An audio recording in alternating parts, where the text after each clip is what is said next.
défi majeur pour le protestantisme tant français que mondial sera de définir ses contours, ses frontières. Tous les rameaux protestants peuvent-ils encore s'identifier au protestantisme? La question est difficile, source de polémique.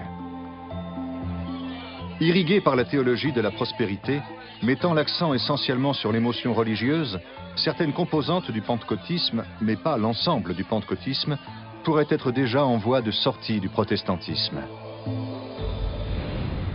Le protestantisme a plus changé en un siècle que dans les 3 ou 4 siècles qui ont précédé. En particulier sous la poussée évangélique et plus encore sous la poussée pentecôtiste. Je ne sais pas si les évangéliques vont devenir majoritaires.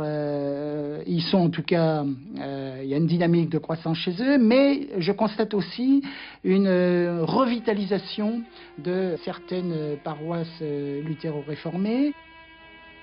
Un des grands débats quand même d'avenir pour le protestantisme dans le monde et en France aussi, c'est la question de la différenciation ou non du courant charismatique pentecôtiste et du reste du courant protestant.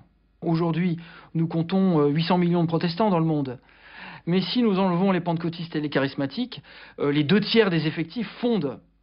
On n'est plus du tout dans les mêmes logiques. Il n'y a pas, je dirais, une inclusion du pentecôtisme dans le protestantisme systématique, parce que le pentecôtisme, tout en se rattachant quand même à un processus protestant, chrétien, si vous voulez, est quand même une confession qui a développé un certain nombre de dimensions de la théologie auxquelles se sont opposés les réformateurs Calvin et Luther, ce que les Calvin et Luther ont appelé l'illuminisme. Ils craignaient beaucoup les manifestations de l'esprit qui, en quelque sorte, risquent de se détacher des Écritures et de la raison.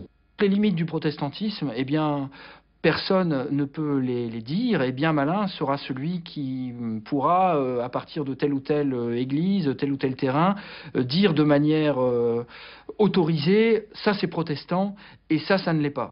Le protestantisme d'il y a 20 ans, le protestantisme d'aujourd'hui et le protestantisme de nos enfants et petits-enfants sera très différent. Le défi, c'est vivre la diversité dans l'unité. Comment intégrer des familles confessantes différentes, mais au fond, finalement, avec ce même socle.